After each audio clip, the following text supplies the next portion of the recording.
You guys have questions, I have answers for you. Number one, do I code? And if so, what do I code? I can proudly say, yes, I do code. At the start of my channel, the extent of what I did was basically just shell scripting and messing around with programs, which I honestly would not consider coding. But by now, I have actually started on the development portion of a massive project that I've been working on, which I don't want to reveal too much, but it is a game.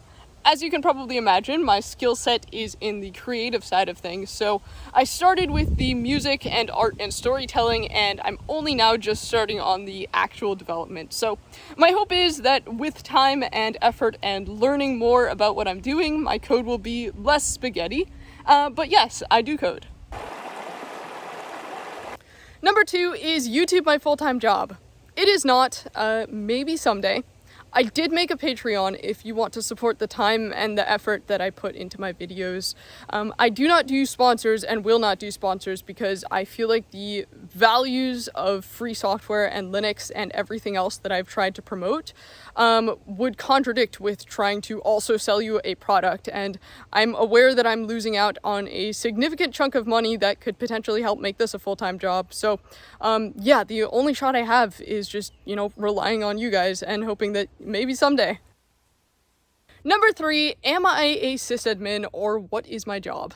I am not technically a sysadmin and I am far from properly trained, but I have done a fair amount of sysadmin work from time to time, mainly Linux, sometimes otherwise, but mainly Linux. Essentially just because, why hire somebody else when you can do it yourself?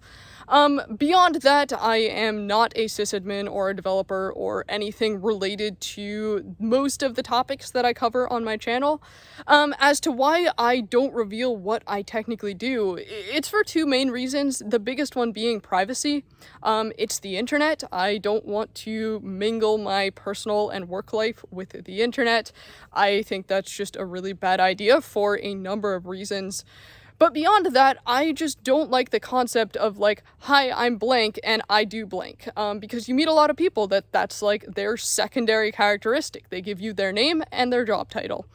And while I understand that's how a lot of the world operates, I would like to see a world that does not operate like that, and instead operates more on the philosophy of I am a person that has a lot of different characteristics that is not defined by what I do to put food on the table.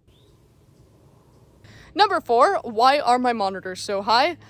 Very simple answer. I find it is more comfortable for working long hours, and I find that it helps my posture. It seems like most people feel the exact opposite, so what I'm going to settle on is do what works for you. I will do what works for me. Number five, what is my keyboard and why are its arrow keys missing? Corsair K65 Lux. Very old, but I think it works great. And the arrow keys, so one of them is broken, and then the others I just removed and remapped all of them because, I don't want to be trying to use a set of arrow keys with one broken. I'd rather just remap it. So yeah, I just have them remapped. I get that it looks kind of weird, but again, it works for me.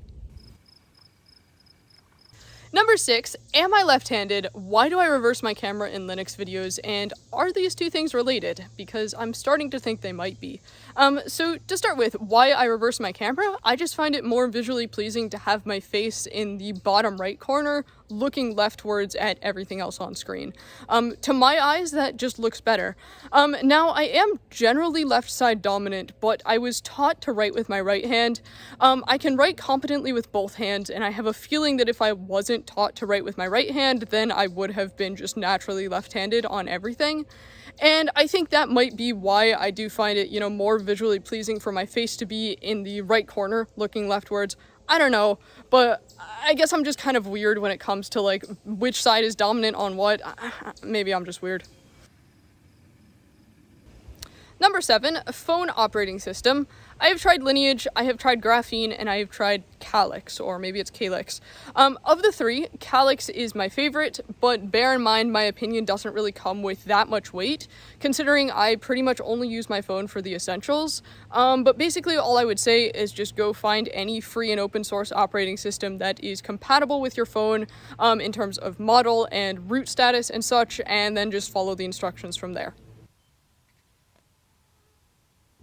Bonus question, will I make a video on fill in the blank? There's a non-zero chance I will.